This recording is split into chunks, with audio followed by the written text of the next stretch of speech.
राजा परीक्षित को श्राप हुआ है कि आज के 7वें दिन तक्षक नाग डसेगा और उनकी मृत्यु हो जाएगी।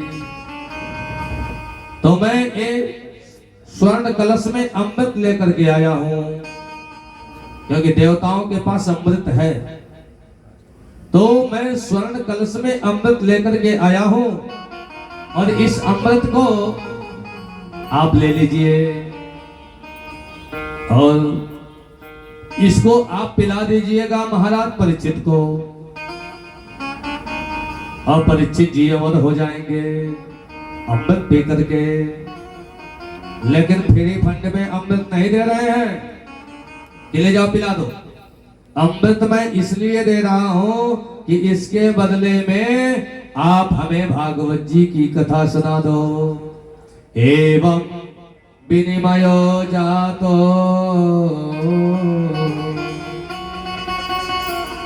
सुधाराज्ञां प्रपीयताम्। राजा को जो है अमृत पिला दो और हमें कथा अमृत पिला दो। विनिमय कर लो। विनिमय माने जो है अदला बदली करना, सामान के बदले में दूसरा सामान दे देना, पैसे के बदले में कुछ ले लेना। तो आज जो है भगवान सुखदेव ने कहा, अरे देवताओं, तुम्हारे पास इतना भी बुद्धि नहीं है कि बदला भी समान का होता है तो बराबर में। मान लीजिए कि मुझे 1 किलो चीनी लेना है तो 40 रुपया देना पड़ेगा, और नहीं है हमारे पास 10 रुपया है, 5 रुपया है, तो 1 किलो चीनी नहीं मिलेगा, दुकान वाला देगा नहीं। और कोई लेकर के आ गया हो सामान और उसके बदले में चाहता है कि कथा मिल जाए। क्या लेकर के आए हैं? स्वर्ण के कलश में अमृत लेकर के आए और कहे कि इसके बदले में कथा सुना दीजिए। सुखदेव भगवान ने क्या कहा, अरे भैया ये जो तुम स्वर्ण कलश में अमृत लेकर के आए हो ना, ये हमारे सामने तो कांच जैसा लगता है। कांच माने जानते ना, शीशा। तो शीशा है, आप कोई एक बोरा शीशा लेकर के भर के आवे और किसी जौहरी के दुकान पे जावे और कहे भैया ये शीशा 1 बोरा रख लो कांच, और इसके बदले में 1 बोरा मणि दे दो, हीरा दे दो, सोना दे दो, तो क्या दे देगा वो? डांट के खड़े देगा महाराज वहां से। यही हुआ। सुखदेव भगवान ने कहा, को सुधा को कथा लोके को कांच को मणिर महान। कहा ये जो है तुम्हारा सुधा तुच्छ, और कहा ये जो है कांच के समान सुधा, और कहा मणि के समान हमारी कथा। आए हो बदला करने के लिए। ततो देवान जहासह, देवताओं को डांट करके भगवान सुखदेव ने खड़े दिया, भागो यहां से, ये तुम्हारी वस्तु तुच्छ है और कथा जो है बहुमूल्य है, मणि है। अब तो जो है ये देवतागण भाग करके गए कहां? सीधे गए ब्रह्मा जी के पास। ब्रह्मलोक। ब्रह्मा जी बहुत आदर किए, देवताओं को देखा तो आइए। आने का कारण देवताओं ने कहा, वैसे मैं मृत्युलोक में गया था, सुखदेव भगवान से मिला तो सोचा कि कथा सुन लेता हूं। तो मैंने अमृत कलश लेकर के पहुंचा और मैंने कहा कि ये अमृत कलश ले लो, इसके बदले में महाराज आप हमें कथा सुना दो, कथा अमृत सुना दो। सुखदेव भगवान ने जो है कहा कि ये तुम्हारा अमृत जो है कांच के समान है और मेरी कथा जो है मणि के समान है। तो आप बताओ ये जो अमृत है ये क्या है? कांच के समान है, ये जो है मणि के समान है। हमारी कथा, हमारा जो है अमृत कैसा है? तो ब्रह्मा जी ने विचार किया। विचार करने के बाद ब्रह्मा जी ने कहा, देखो देवताओं, कथा तो जब मन करेगा तब सुन लेंगे, कथा जब इच्छा होगा तो सुन सकते हैं, लेकिन ये अमृत जो है बहुत ही बहुमूल्य है। ये कहाँ मिलने वाला? समुद्र मंथन जब हुआ तब जाकर के किसी प्रकार से देवताओं को ये अमृत प्राप्त हुआ, और कथा तो जब चाहेंगे तब सुन लेंगे। देखो अमृत बहुत ही महत्वपूर्ण है। ब्रह्मा जी ने कह दिया। अब महाराज ब्रह्मा जी की जो है वहां बुद्धि काम नहीं करी, तब जो है सुखदेव जो देवताओं ने कहा, अरे ब्रह्मा जी यदि ये अमृत बहुमूल्य है, मणि है, तो सुखदेव भगवान ने काहे हमें नहीं सुना दिया इसके बदले में कथा? ब्रह्मा जी ने सोचा कि काहे सुनाए नहीं, सुनाना तो चाहिए था, लेकिन नहीं सुनाए। इसका मतलब ब्रह्मा जी का वहां ज्ञान काम नहीं कर रहा था। ब्रह्मा जी को मोह हो गया मणि के प्रति, जो है अमृत के प्रति। तो ब्रह्मा जी का ज्ञान नहीं काम किया, तो ब्रह्मा जी ने कहा कि तब परीक्षा हो जाए कि कौन श्रेष्ठ है। ब्रह्मा जी ने क्या किया? सत्य लोके तुलाम बंध्वा, वही ब्रह्मलोक में तराजू बनवाया, और तराजू बनवा करके एक तरफ जो है अमृत रख दिया और दूसरे तरफ भागवत जी की कथा रख दिया। वो अमृत वहीं टंग गया और कथा जो है मृत्यु लोक में आ गई।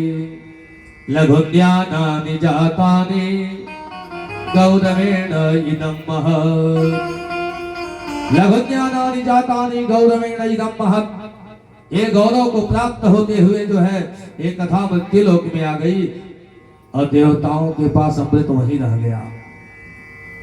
सारे तीर्थ रख दिए, व्रत रख दिए, उपवास रख दिए, धर्म आदि रखने लगे, लेकिन महाराज ये जो है नीचे से ऊपर जा ही नहीं रहा। अब जो नीचे आ गया वही तो जो है महत्वपूर्ण है, बहुमूल्य है। तो ये जो है बहुत ही जो ये मणि है भागवत, लेकिन मणि तो है। अब लेकिन पता चल जाए कि इसी चौराहे पे 2000 रुपया कल बटेगा सुबह 4 बजे। पता चल गया कि 4 बजे 2000 बटेगा, और जो भी आ जाएगा सबको मिलेगा। तो महाराज अभी देख लीजिए इतनी बड़ी लाइन लग जाएगी कि जो आ जाएगा मिलेगा सबको। तो महाराज जो बच्चा अभी पैदा हुआ होगा वो अभी सोचेगा कि ले चलो इसको भी लाइन लगा लो, कुछ मिल जाएगा 2000। हाँ ये है। तो ये महत्वपूर्ण है कि यही राजीव नगर कॉलोनी में भागवत जी की कथा हो रही है, या मणि है। यहाँ कितने लोग दौड़ करके आ रहे हैं और कितने लोग वहां जाएंगे दौड़ करके। लगता तो है कि वही मणि है, लेकिन वास्तव में मणि तो भागवत जी की कथा है। वह बहुत तुच्छ वस्तु है, लेकिन हमारी जो बुद्धि है, क्योंकि कामासक्त है, लोभासक्त है, तो जब हम लोभ में आ सकते हैं, काम में आ सकते हैं, तो हमारी बुद्धि वहीं जाएगी। क्योंकि व्यवसायात्मिका बुद्धौ समाधौ न विधीयते, ज्यादा से ज्यादा हमारी बुद्धि उधर भागेगी। तो भगवान सुखदेव ने कहा कि भागवत की ये महिमा है कि भागवत मणि है, और जो है अमृत भी इसके सामने कांच है। ये महिमा है भागवत की, इतनी बड़ी महिमा भागवत जी की है। अब देखिए एक बार की बात है, जिस समय भगवान इस धराधाम से चले गए गोलोक धाम। भगवान श्री कृष्ण का अवतार हुआ था द्वापर युग में। 100 वर्ष तक द्वापर में रहे और 25 वर्ष तक कलयुग में रहे। जब भगवान चले गए इस धराधाम से गोलोक, उसके 25 वर्ष बाद नारद जी के मन में विचार आया कि हम चलें ब्रह्मलोक जो है मृत्युलोक का दर्शन करें। कि भगवान का अवतार हुआ था, भगवान ने जो है इस धरा पे कैसी व्यवस्था बनाई है, कहाँ शांति है, कितनी शांति भगवान ने बना करके इस धरा से गोलोक को गए हुए हैं, किस प्रकार से धर्म की स्थापना किए हैं भगवान। क्योंकि भगवान का अवतार ही होता है। परित्राणाय साधूनां विनाशाय च दुष्कृतां धर्म संस्थापनार्थाय संभवामि जुगे जुगे। परित्राणाय साधूनां, साधु संत महात्माओं के दुख को दूर करने के लिए, विनाशाय च दुष्कृतां, दुष्टों का संहार करने के लिए, धर्म संस्थापनार्थाय, धर्म की स्थापना के लिए भगवान जुग जुग में अवतार लेते हैं। तो भगवान श्री कृष्ण का अवतार लेकर के किस प्रकार धर्म की स्थापना इस धरा पर किए हैं मृत्युलोक में, यह देखने का विचार बना करके नारद जी मृत्युलोक आ रहे हैं। श्रीमन्नारायण नारायण नारायण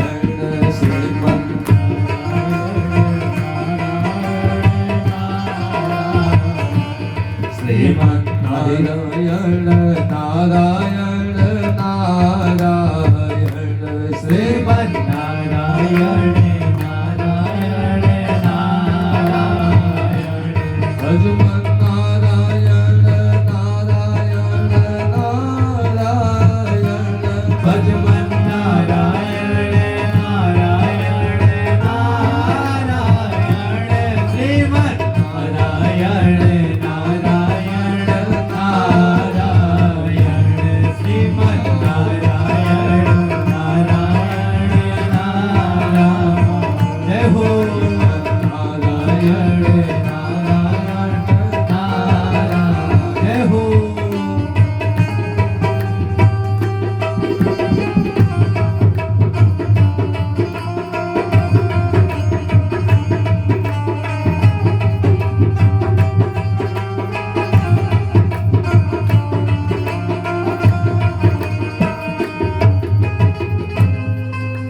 नारद जी चल दिए,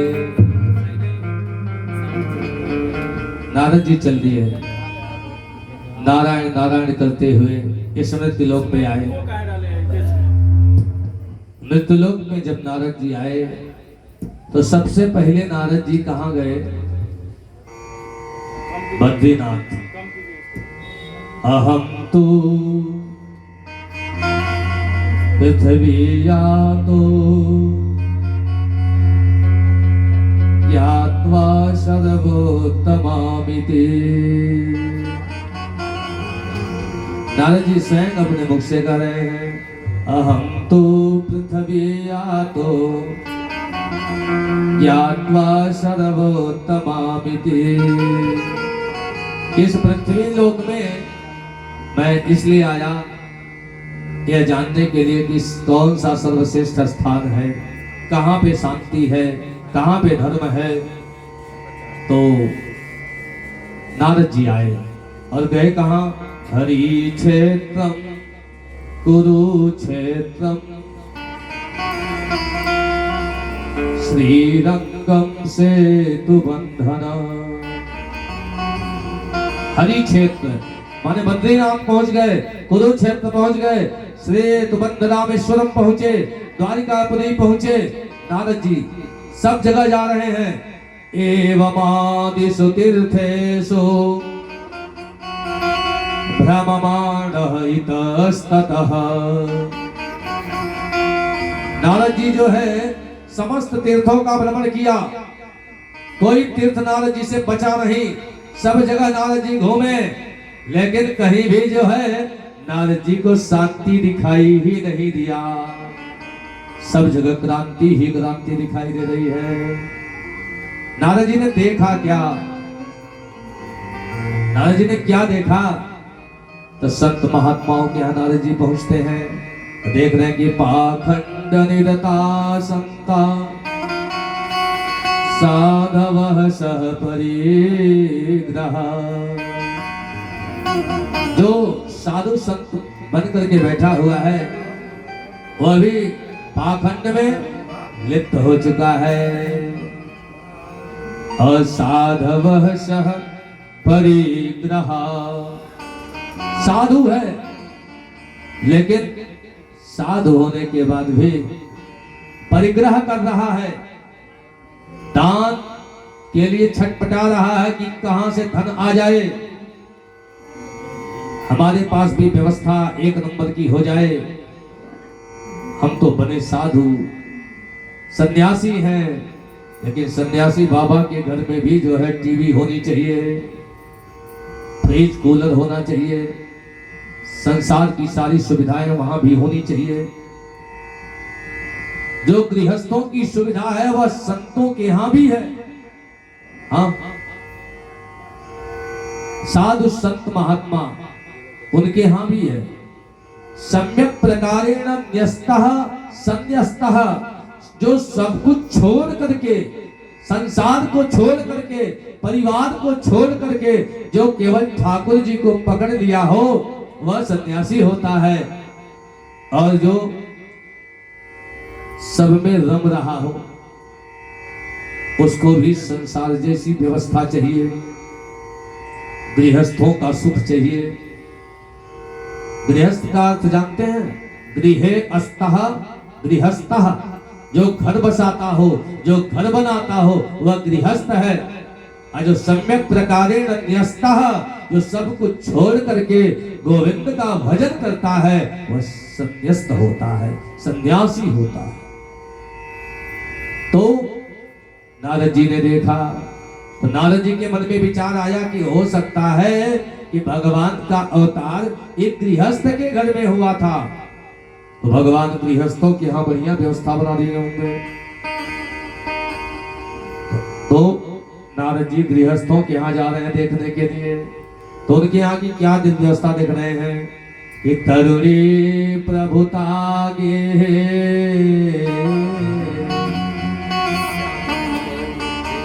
श्याल को बुद्धिदायक,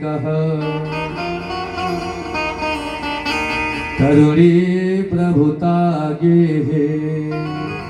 जो नई नई दुल्हन आई है ना, वह चाह रही है कि मेरी मलिकई घर में हो जाए, मैं मालकिन हो जाऊं और मेरी चले। हाँ, तरुणी प्रभुता गे, और है भी। और कोई मशवरा लेना है, सलाह लेना है, कुछ पूछना है तो गुरुजी से नहीं लोग पूछेंगे, अपने जो है पिताजी से नहीं पूछेंगे, मैया से नहीं पूछेंगे। कहाँ टेलीफोन लगाते हैं? साले साहब के पास। भैया आप बताओ कि क्या मैं इस काम को करूं? सलाह वहां से लेते हैं, श्याल को बुद्धिदायक, बुद्धि वहां से प्राप्त हो रहा है। और कन्या विक्रयणो जाता दंपति नाम च कल्कना। अब देखिए कलयुग में क्या हो रहा है, कितने दिन की बात है जानते हैं? भगवान को गए हुए 25 वर्ष हुआ है, और उसके 25 वर्ष बाद नारद जी आए, मानो 50 वर्ष का कुछ समय कलयुग था। अब वर्तमान समय में जो है 5,500 वर्ष का कलयुग हो चुका है। उस समय की ये घटना है। नारद जी कह रहे हैं कि दंपति नाम च कलकनम, दंपतियों में कलह है। क्यों? क्योंकि कहीं पुरुषों को बेचा जा रहा है तो कहीं कन्याओं को बेचा जा रहा है। ये जो दहेज है ना, या यही है ना, इतना लेंगे तब विवाह कर देंगे, ये क्या है? ये बेचना ही तो है। दहेज रहित जो है विवाह करना चाहिए, दहेज आदि नहीं लेना चाहिए, और नहीं तो दंपतियों में कलह होगा ही। नारद जी कह के गए हैं तो कैसे नहीं लेंगे? नारद जी तो तभी कह दिए कि दंपति नाम च कलकनम। तो जब दहेज वाला विवाह होगा ना, तो तनिक सी बात जो है होगी, वो कन्या चढ़ बैठेगी, भैया हमारे पिताजी इतना दे करके विवाह किए हैं, हमें काम करने थोड़ी ना आई हो। अब बात को लेकर के झगड़ा हो जाएगा। तो दंपतियों में कलह है। तो नारद जी ने सोचा कि हो सकता है कि गोविंद जो है आश्रमों में व्यवस्था कर दिए हो बढ़िया।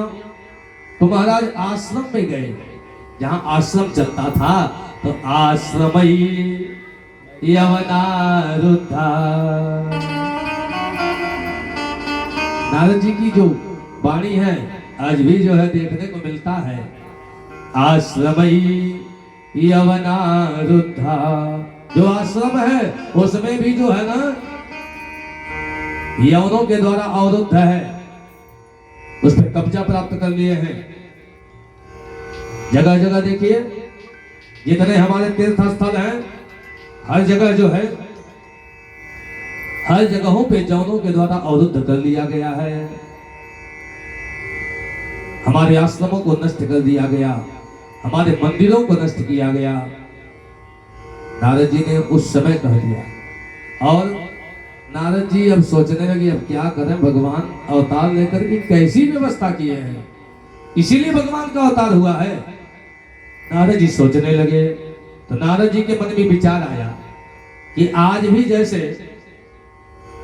जैसे कोई बड़ा पद को प्राप्त कर लेता है, तो सोचता है कि सबसे बढ़िया व्यवस्था अपने क्षेत्र में दे दें, अपने गांव में दे दें, अपने घर में दे दें। तो हो सकता है कि हमारे ठाकुर जी भी जब यहाँ इस धराधाम पर आए हो, तो उनके मन में विचार आया हो कि जो है हमारा तो घर वृंदावन है, हमारा घर वृंदावन है, तो हो सकता है कि वृंदावन में ही बढ़िया व्यवस्था कर दिए हो। तो नारद जी के मन में विचार आया कि चलता हूँ वृंदावन का दर्शन करता हूँ। तो आप लोग भी गए होंगे वृंदावन, बहुत लोग नहीं गए होंगे, तो चलते हैं। वृंदावन जाने को जी चाहता है, वृंदावन जाने को जी चाहता है, वृंदावन जाने को जी चाहता है, वृंदावन जाने को जी चाहता है, वृंदावन जाने को जी चाहता है, वृंदावन जाने को जी चाहता है, राधे राधे गाने को जी चाहता है, राधे राधे गाने को जी चाहता है, वृंदावन जाने को जी चाहता है, जय हो।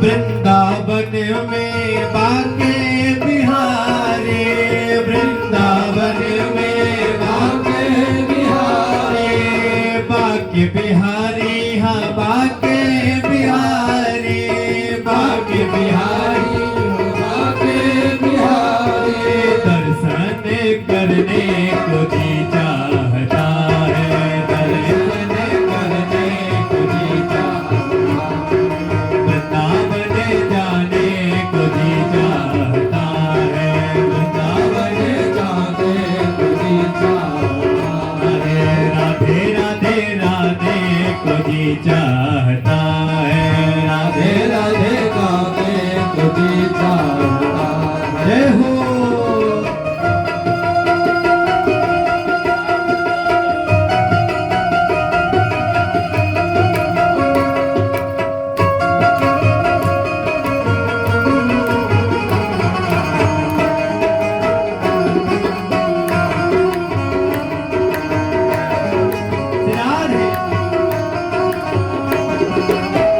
वृंदावन में यमुना बहत है, वृंदावन में यमुना बहत है, यमुना बहत है, वहाँ यमुना बहत है, यमुना बहत है, वहाँ यमुना बहत है, डुबकी लगाने को जी चाहता है, डुबकी लगाने को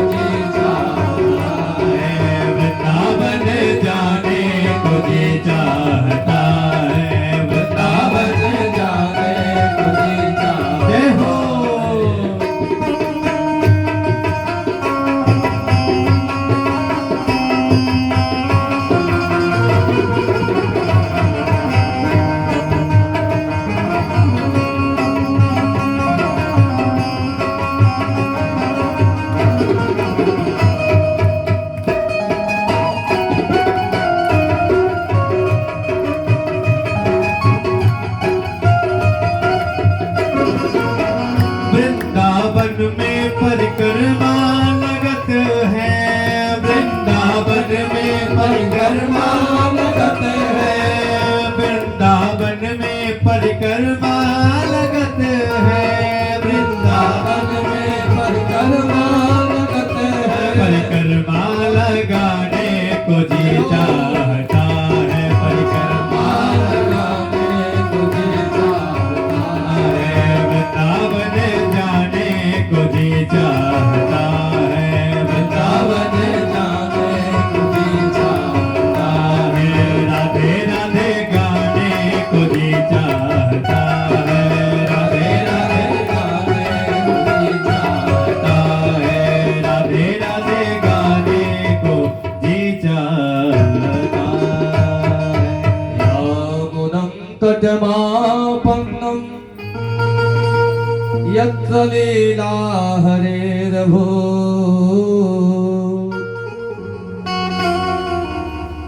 कलकल नीलांजनी पावन यमुना का तट है, जहां पर हमारे गोविंद यत्र लीला हरेर्भूत, जहां बाल लीला किए हैं। नारद जी ने सोचा कि हो सकता है कि गोविंद वृंदावन में व्यवस्था बढ़िया चकाचक कर दिए हो, क्योंकि उनका घर है। सब लोग सारा प्रोजेक्ट अपने वहां लगाते हैं, भी लगा दिए होंगे। यह विचार करके नारद जी वृंदावन के लिए चल लेते हैं। और जैसे वृंदावन के गेट पर पहुंचे, अब नारद जी देख क्या रहे हैं कि एक सुंदरी नवजुवती कन्या है जो बैठी है, रो रही है, बहुत विकल है। और उसके बगल में एक वृद्ध लेटा हुआ 80 वर्ष का दाहिने तरफ, एक 80 वर्ष का वृद्ध लेटा हुआ बाएं तरफ। और वह कन्या 16 वर्षीय जो है, कभी इसको देख रही है, कभी इसको देख रही है, कभी इसके सर पे हाथ फेर रही है, कभी इसके सर पे हाथ फेर रही है। और नारद जी ने देखा कि सामने जो है हजारों हजार अप्सराएं सुंदर थाल सजा करके उस कन्या की आरती करना चाहती हैं, पूजा करना चाहती हैं, लेकिन वह कन्या रो रही है, जिस कारण से वो सब जो है पूजा नहीं कर पा रही हैं। नारद जी के मन में विचार आया कि हम सन्यासी हैं और सन्यासियों को स्त्रियों के मध्य में जाना ठीक नहीं होता है। दो लोगों के लिए वर्जित है, स्त्रियों के मध्य में नहीं जाना चाहिए। कौन है? एक सन्यासी होता है और एक कौन होते हैं? ब्रह्मचारी। स्त्रीणाम मध्य अवस्थानम न कर्तव्यम। जो ब्रह्मचारी होता है उसको स्त्रियों के मध्य में नहीं बैठना चाहिए,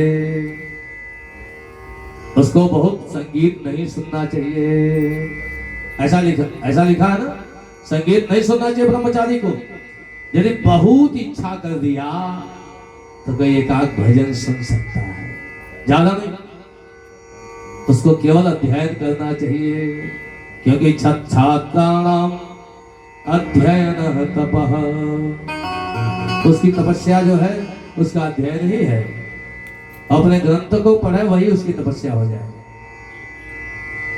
तो नारद जी के मन में विचार आया कि मैं मुक्त संग सन्यासी हूं और यहां तो देख रहा हूं कि स्त्रियों की तो झुंड है।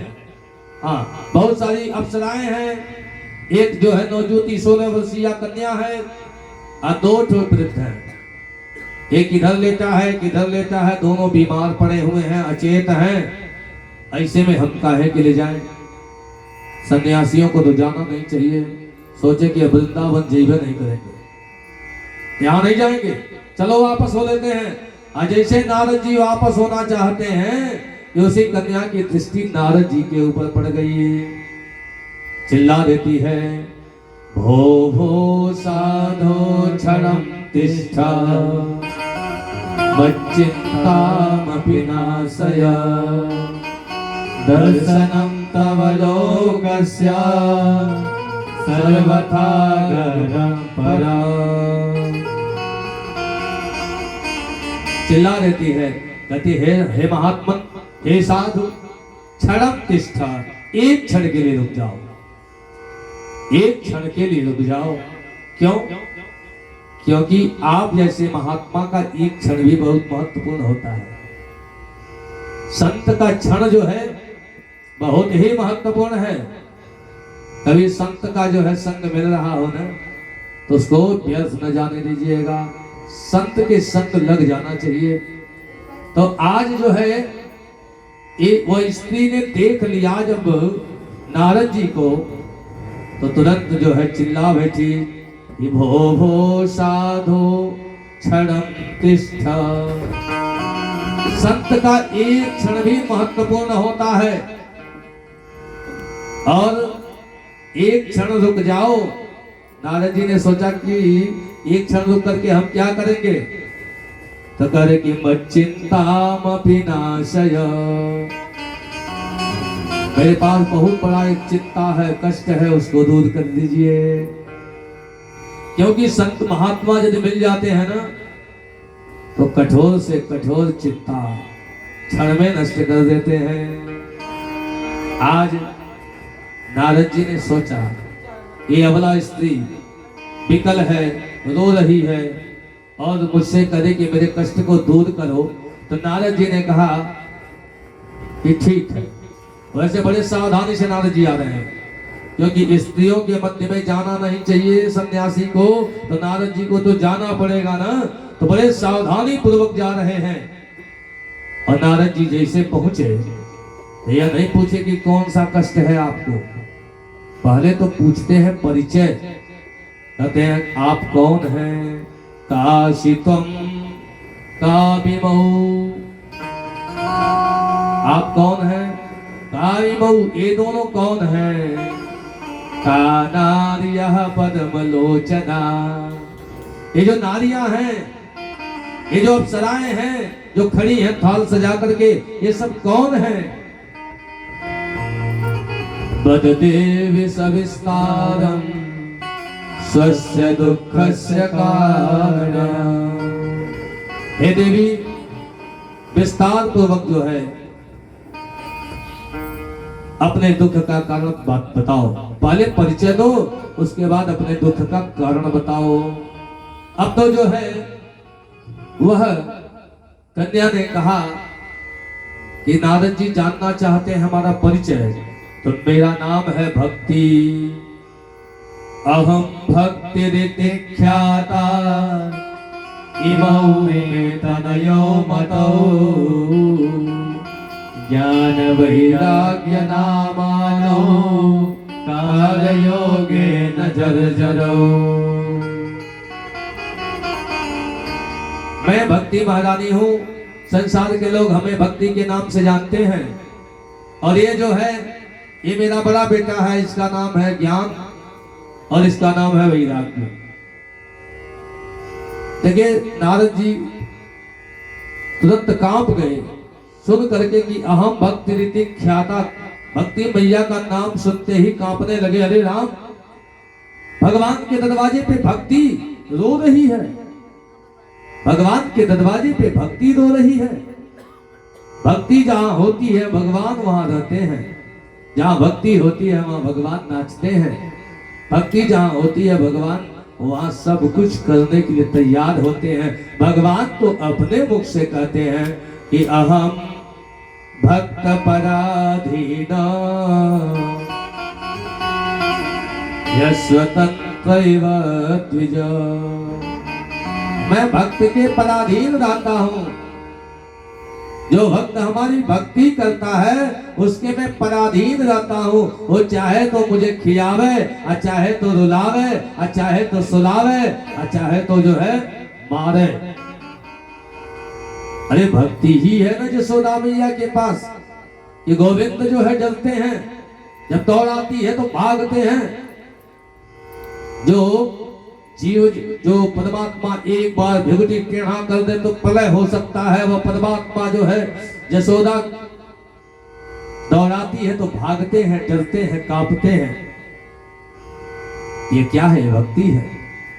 जिस कन्हैया के घर में 1.25 लाख गैया है, माखन की कोई कमी नहीं है, छाछ की कोई कमी नहीं है, और जो है उसे वृंदावन की गोकुल की गोपिकाएं जो है कहती हैं कन्हैया से, अरे कन्हैया एक ठुमका लगाओ तुमको छाछ पिलाएंगे। हाँ, छछिया वाली छाछ पे नाच नचावे ताही अहिद की छोहरिया। ये क्या है? ये भक्ति है।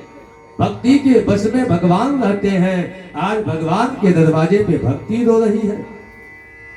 नारद जी चिंतित हो गए। नारद जी ने पूछा ये दोनों कौन है? ये कौन है?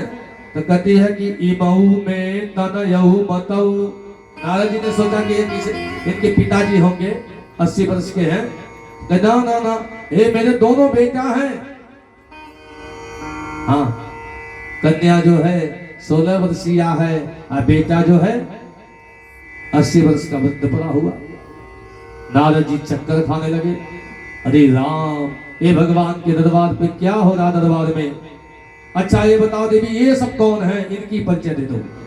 ये जो स्त्रियां हैं तो कहते हैं कि गंगाया सरितश्चे महा मत सेवार्थम समागता।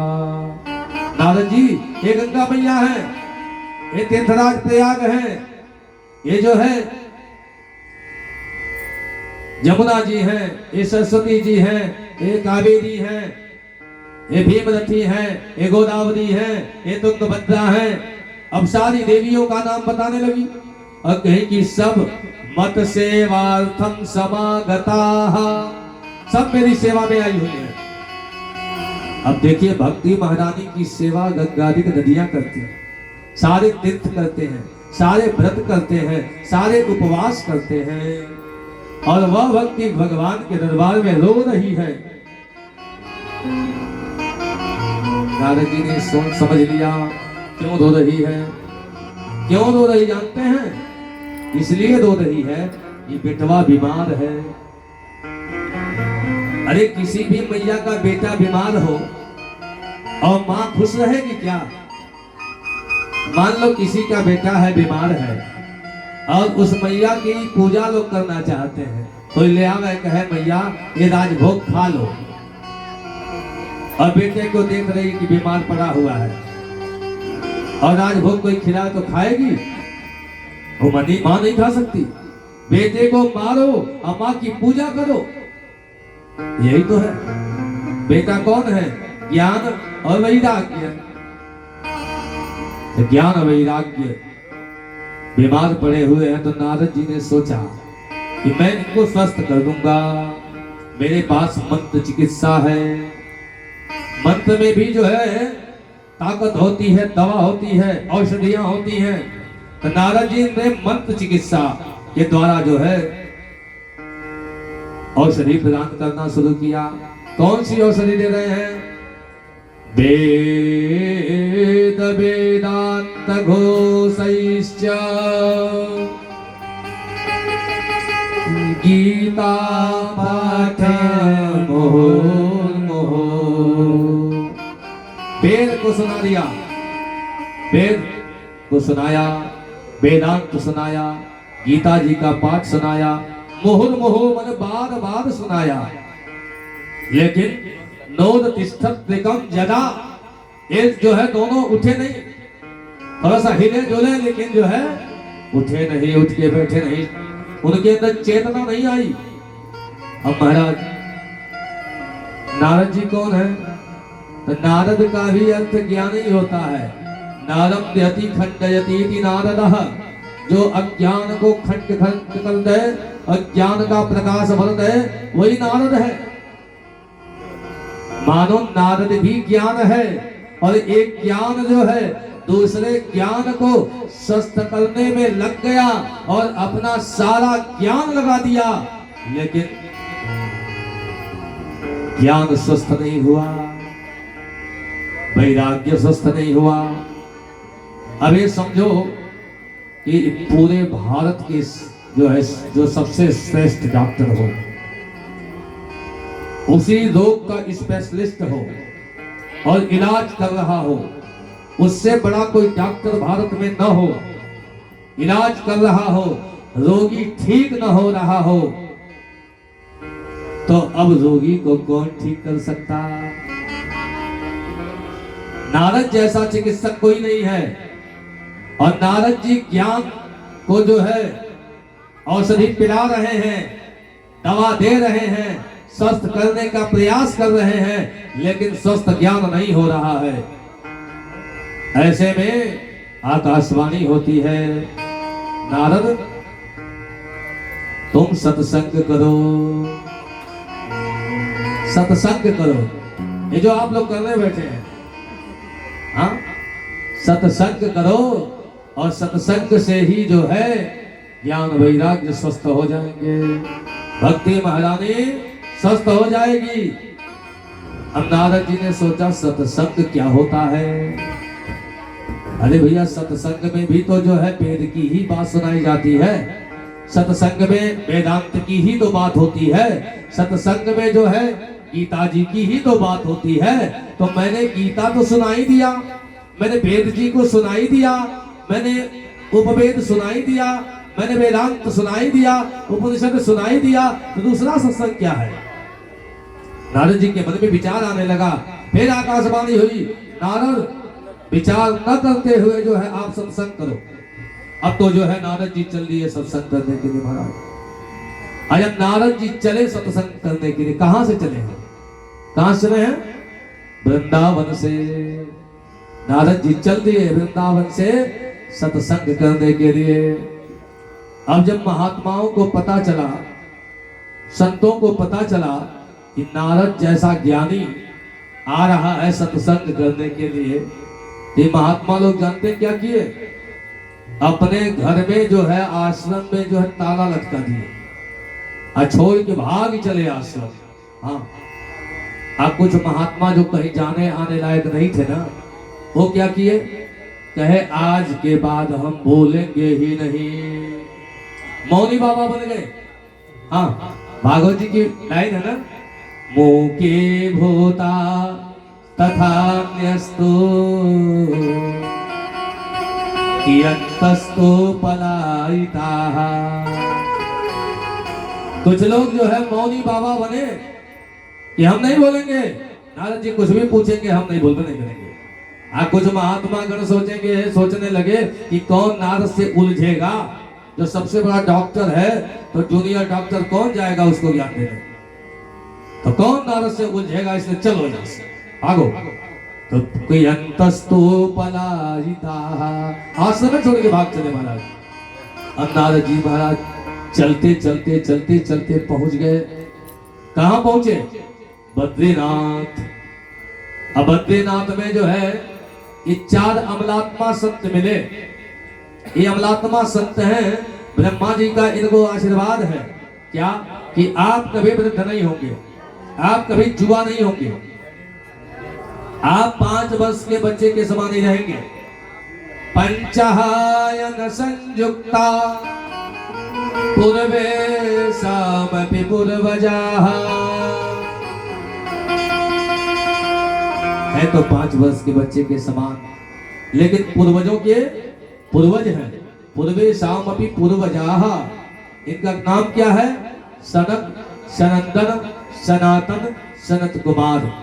ये अमलात्मा संत मिल गए नारद जी से। जब नारद जी को देखा संतों ने, तो नारद जी की स्थिति कैसी है जानते हैं? नारद जी की कैसी स्थिति बनी हुई है? जैसे बहुत बड़ा कंजूस कोई आदमी हो, बहुत बड़ा कंजूस हो और जीवन में कभी पैसा खर्च ना किया हो। हमारे भागवत में तो लिखा है कंजूस का चर्चा कर देने पर भी जो है उसके नाम को ले लेने पर भी पाप लग जाता है। हाँ, कंजूस की कभी चर्चा भी नहीं करनी चाहिए, उसके नाम नहीं लेना चाहिए, पाप लगता है। तो बहुत बड़ा कोई कंजूस हो, जीवन भर पैसा कमावे, कभी खर्चा न करे और ला करके अपने घर में तकिया के नीचे रखे, एक दिन कोई चोर आवे सारा पैसा उठा ले जाए। अब देखो उसके मुख का शिकन कैसा होगा। हाँ भैया, उसके मुख के शिकन को देखेंगे तो एकदम गिरा हुआ। तो नारद जी का मुख भी ऐसा ही हो गया है। गत वित्तो यथा जनाः, जैसे कंजूस व्यक्ति का वित्त हरण हो गया हो, एकदम मुख गिर गया है, मलिन सा मुख हो गया है। अब तो नारद जी बेचारे मुंह गिराए हुए, कोई मिल भी नहीं रहा था महात्मा। ये अमलात्मा संतों ने देखा, कहा अरे नारद तवेदं मुक्त संगस्य नोचितं बद कारण। अरे नारद तू मुक्त संग सन्यासी है, तूने तो परिवार छोड़ दिया, संसार छोड़ दिया, भगवान का भजन करता है, और तुम्हारे मुख की शिकन तो ऐसी बता रही है महाराज जैसे कंजूस व्यक्ति का मुख का शिकन है, कोई वित्त चुरा लिया हो।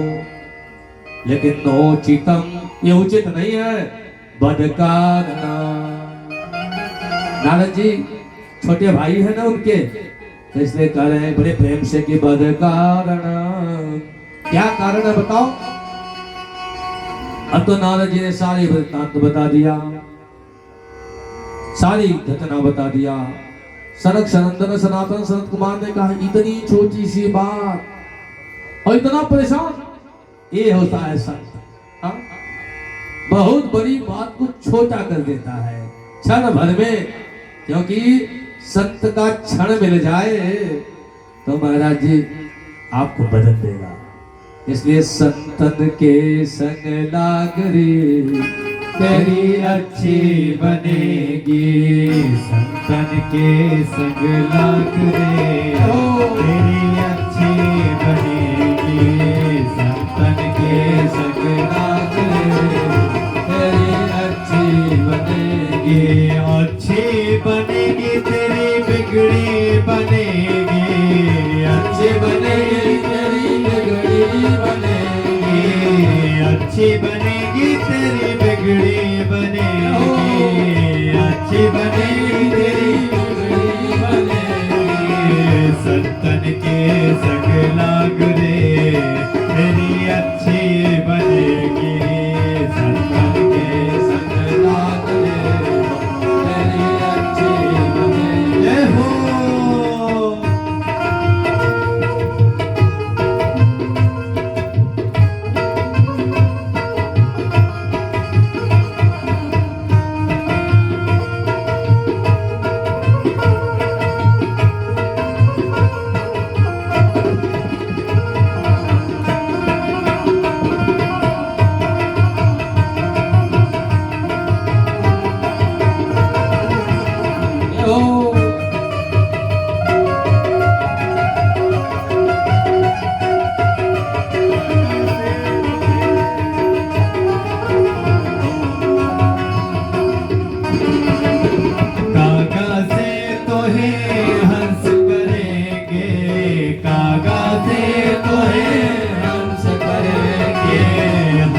करेंगे तो हे हंस करेंगे, हंस करेंगे तो हे हंस करेंगे।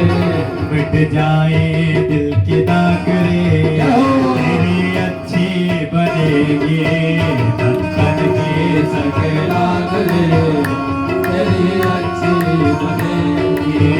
अच्छी बनेगी तेरी बिगड़ी बनेगी, अच्छी बनेगी तेरी बिगड़ी बनेगी, बिगड़ी बनेगी तेरी अच्छी बनेगी, बिगड़ी बनेगी तेरी अच्छी बनेगी। संतन के संग लाग रे तेरी अच्छी बनेगी, संतन के संग लाग तेरी अच्छी बनेगी। जय हो।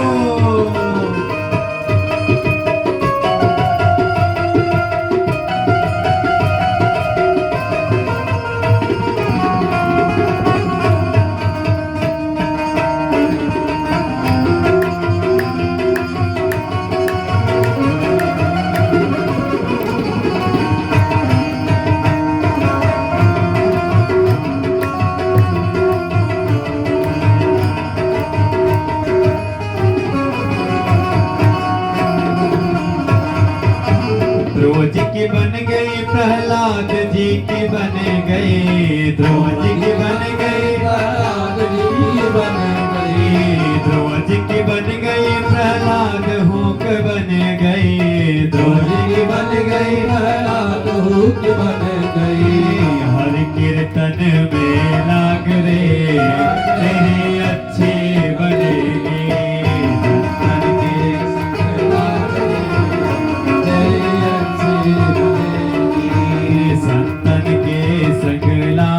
रे तेरी अच्छी बनेगी संतन के संग लाग रे तेरी अच्छी बने जय हो।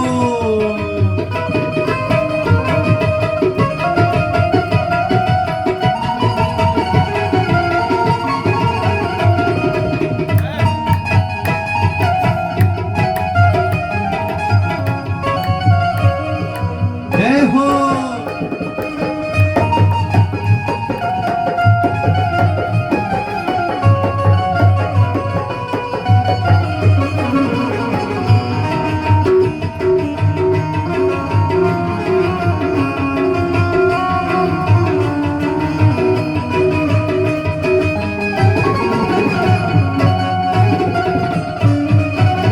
मोह रात्रि में बहुत दिन सोए मोह रात्रि में बहुत दिन सोए मोहन सा में बहुत दिन सोए मोहन सा में बहुत दिन सोए बहुत दिन सोए बहुत दिन सोए बहुत दिन सोए बहुत दिन सोए जाग सके तो जाग ले तेरी अच्छी बनेगी जाग सके तो जाग ले तेरी अच्छी बनेगी संतन के संग लाग रे तेरी अच्छी बनेगी संतन के संग लाग रे तेरी अच्छी बनेगी संतन के संग लाग रे तेरी अच्छी बनेगी तेरी अच्छी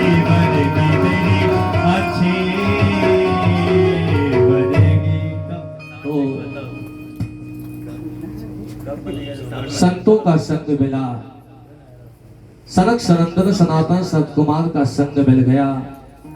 जो नारद जी इतने परेशान थे, उन संतों ने क्या कहा, अरे नारद इतनी छोटी सी बात और इतना परेशान, ये बताओ तूने भागवत जी की कथा सुनाई?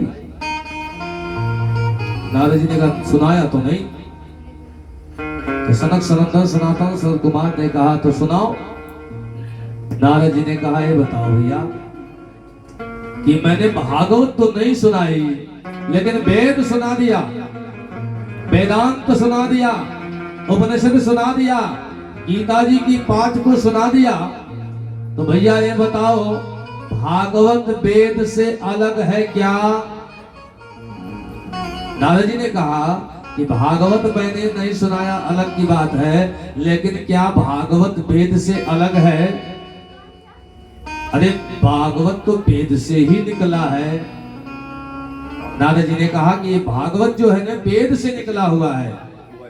लिखा ना इसमें निगम कल्पतरोर गलितम फलम। ये जो है निगम माने वेद, निगम माने वेद रूपी तरु, तरु माने वृक्ष होता है।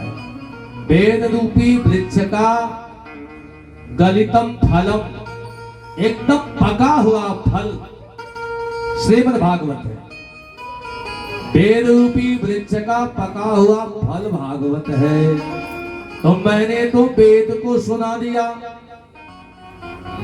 तो वेद को सुना दिया तो वेद ही से तो निकला हुआ है ये भागवत। तो सनक सनंदन सनातन सनकुमार ने कहा हाँ सही कह रहे हो कि वेद से ही निकला हुआ है, लेकिन समझो कि किसी के घर में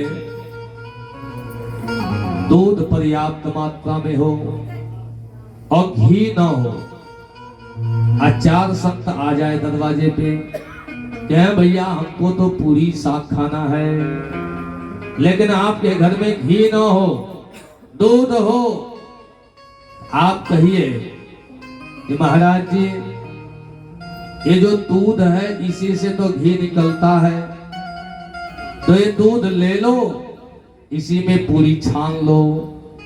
तो क्या दूध में पूरी छनेगा? निकलता तो है दूध ही से। तो पूरी तो छनेगा, जब भी छनेगा तो घी में छनेगा, दूध में नहीं छन सकता ना। यथा दुग्धे स्थितिं सर्पिन् स्वादायोपकल्प्यते।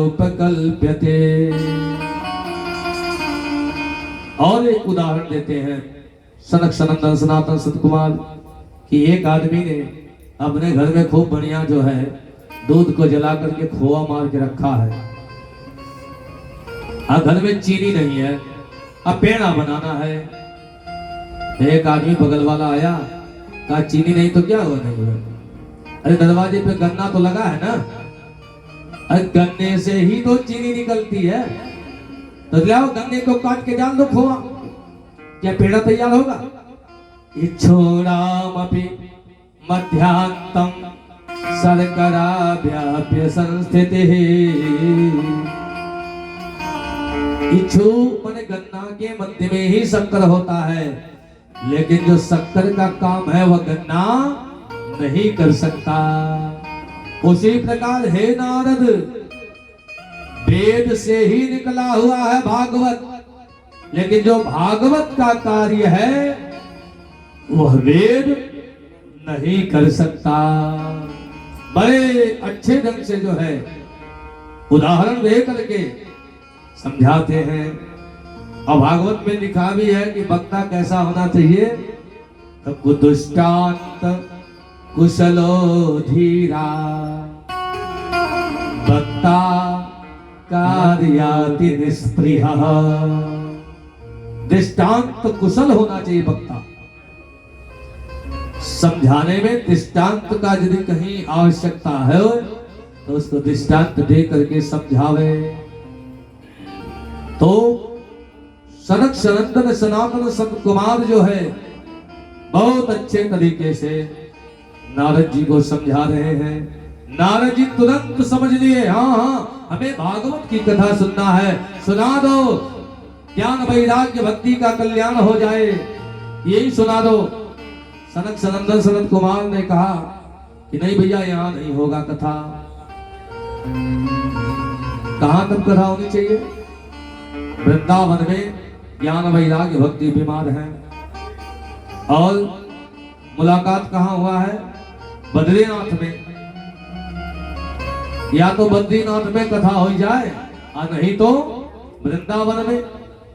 तो सनक सनंदन सनातन संत कुमार ने कहा ना तो वृंदावन में होगा और ना बद्रीनाथ में होगा, कथा कहां होगा। तो कहे कि ये हरिद्वार में हो जाए। जो हरिद्वार का जगह है ना, ये वृंदावन से जितनी दूरी है उतनी ही दूरी पर जो है बद्रीनाथ से है। तो बद्रीनाथ से और वृंदावन से बराबर की दूरी हो जाती है हरिद्वार की। लेकिन भैया हरिद्वार में थोड़ा झगड़ा चलता है भक्तों का, शायद आप लोग सुने भी होंगे झगड़ा। क्या होता है, ये जो भगवान भोलेनाथ के जो भक्त है ना, वो कहते हैं ये हरिद्वार नहीं है, ये हरद्वार है, क्योंकि यहीं से केदारनाथ की यात्रा प्रारंभ होती है, इसलिए इसका नाम है हरद्वार। लेकिन जो भगवान के भक्त होते हैं वो कहते ना ना ना, ये हरद्वार नहीं है, ये हरिद्वार है, क्योंकि यहीं से बद्रीनाथ की यात्रा प्रारंभ होती है। ये दोनों भक्त आपस में लड़ते हैं हरिहर के, ये हरिहर के भक्त लड़ते रहते हैं, नहीं हरिद्वार है, एक कहता नहीं हरिद्वार है। तो सनक सनंदन सनातन संत कुमार ने सोचा यदि हरिद्वार कह देंगे तो शिव जी के भक्त नहीं आएंगे कथा सुनने, और यदि हरिद्वार कह देंगे तो भगवान नारायण के भक्त नहीं आएंगे। कई भक्तों में ऐसा न हो जाए, तब कहे कि नाम में बदल दो, इसका नाम बदल दो। तो नाम बदल दिया, क्या कह दिया, गंगा द्वार समीपे तो तटमानंदनाभकम।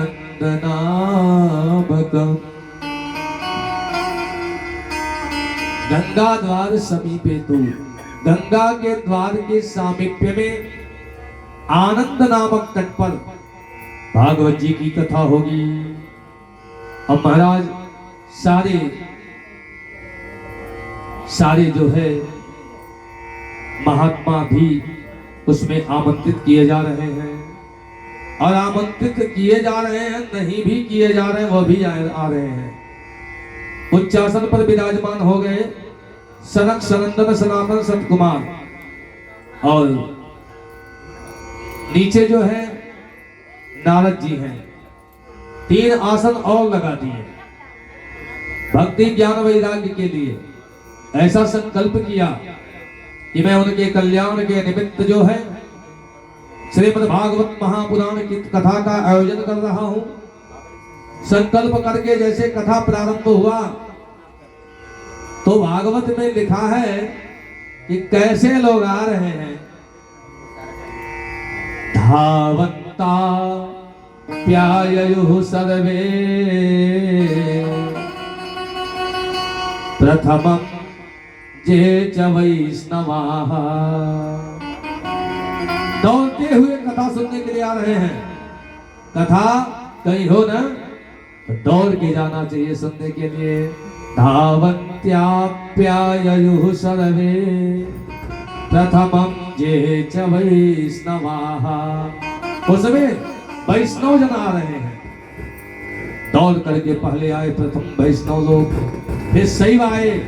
बहुत सारे संत अबलात्मा वीतराग परमहंस जोगी यति सन्यासी मुनिगण पधारे।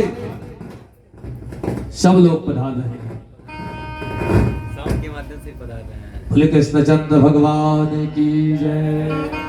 तो सारे के सारे लोग पधार रहे हैं। उसमें सबसे पहले जो आए थे ना, एक महात्मा थे जिनका नाम था भृगु जी महाराज। वो कथा में सबसे पहले आए, और जब कथा में आए तो देखने लगे कौन कथा में नहीं आया है। आकर के देखे कि कौन कथा में नहीं आया है, झट से उसके घर गए। कहे भैया इसी राजीव नगर में कथा हो रहा है और घर में तुम बैठ के सो रहे हो, कहे चलो कथा सुनो। अब तो महाराज उसने कहा कथा हो रहा है तो आप काहे परेशान हो। अरे आप जाके सुनो, हम नहीं जाएंगे। भृगु जी महाराज ने कहा कि अरे चलो कथा सुनने, बहुत लाभ होगा। अब लाभ गिनाने लगे कितना लाभ होगा। उसने कहा लाभ हम जाएंगे तो हमको न होगा, आप काहे परेशान हो, आप क्यों परेशान हो। भृगु जी महाराज ने कहा कि देखो भैया हमारे कहने से यदि कथा में चल चलोगे और जितना लाभ होगा सब तुमको होगा, लेकिन मेरे कहने से चल चलोगे ना तो 10% लाभ हमें भी मिल जाएगा। क्योंकि मेरे कहने से चलोगे तो जो कथा में किसी को प्रेरित करके ले आता है ना, तो जो सुनता है उसको 100% लाभ, लेकिन जो लिवा के आता है उसके खाते से 10% और मिल जाता कमीशन। हाँ, आप कभी भी कहीं भी किसी को भगवान के मार्ग पे चलने के लिए प्रेरित करते हैं तो आपके खाते में 10% आ जाएगा बोनस। आज यदि किसी को गलत मार्ग पे चलने के लिए प्रेरित करते हैं तो जो पाप वो करता है उसका 10% सीधे कट करके आपके खाते में जाएगा। इसलिए कभी किसी को गलत कार्य करने के लिए प्रेरणा मत दे देना। जो गलत कार्य करने के लिए प्रेरणा भी देता है वो भी पाप का भागी हो जाता है। अब मान लीजिए आप 100 जने के गलत काम करा दिए तो 100 लोगों का आएगा तो 100% तो ऐसे हो जाएगा, 10-10 हो जाएगा। इसलिए कभी किसी को गलत कार्य को करने के लिए प्रेरित नहीं करना चाहिए। सदा सर्वदा अच्छे कार्यों को करने के लिए प्रेरित करना चाहिए। आज जो है भृगु जी महाराज सबको संबोधित कर रहे हैं। किसको? भागवत में लिखा है गुरुत्वा तत्र नायाता भृगु संबोध्य चानय। जो गुरुत्वा तत्र, गुरु बस, गुरु माने जानते हैं? गुरु माने हम बड़े हैं, गुरु माने भारी। जो घमंड बस, बड़कपन बस, ये हम कैसे चलेंगे भैया वहां कथा में, हम बहुत बड़े आदमी हैं, हम कैसे नीचे बैठेंगे, पता नहीं हमारी व्यवस्था हो पाएगी कि नहीं हो पाएगी। उनको भी भृगु जी महाराज संबोधित करके प्रयास करके कथा में ले आके बैठाते हैं। गुरुत्वा तत्र नायाता भृगु संबोध्य चादय। अब तो जो है महाराज इधर कथा प्रारंभ हो गई। और जैसे कथा प्रारंभ हुआ महाराज, हुआ क्या, ये जो भक्ति महारानी है ना, अपने दोनों पुत्रों के साथ महाराज एकदम पूर्ण रूप से स्वस्थ हो गई। भक्ति सुतौ तौ तरुणो गृहीत्वा, भक्ति सुतौ तौ तरुणो गृहीत्वा, प्रेमैकरो माससा विरासे। भक्ति सुतौ तौ तरुणो गृहीत्वा, प्रेमैकरो माससा विरासे। श्री कृष्ण गोविंद हरे मुरारे, नाथे नामानि मुहुर्वदन्ति। श्री कृष्ण गोविंद हरे मुरारे, नाथे नामानि मुहुर्वदन्ति। नाथे नामानि मुहुर्वदन्ति। भक्ति महारानी अपने दोनों पुत्रों के साथ भक्ति ही सुतौ तौ तरुणों गृहीत्वा, दोनों पुत्र जवान हो गए, भक्ति महारानी स्वस्थ हो गई और प्रेमैक रूपा सहसा विरासी, प्रेम में निमग्न होकर के आनंदित होकर के गाते बजाते हुए कहाँ आ गई, जहाँ कथा चल रहा है। 3 आसन लगा हुआ है, तीनों आसन पे तीनों खड़े हो गए, नाचने लगे, गाने लगे। क्या गा रहे हैं? श्री कृष्ण गोविंद हरे मुरारे, हे नाथ नारायण वासुदेवा। श्री कृष्ण गोविंद हरे मुरारे, हे नाथ नारायण वासुदेवा। हे नाथ नारायण वासुदेवा, हे नाथ नारायण वासुदेवा। हे लक्ष्मी नारायण वासुदेवा, हे लक्ष्मी नारायण वासुदेवा। श्री कृष्ण गोविंद हरे मुरारे, हे नाथ नारायण वासुदेवा। श्री कृष्ण गोविंद हरे मुरारे, हे नाथ नारायण। जय हो, प्रेम से ताली सेवा करते हुए।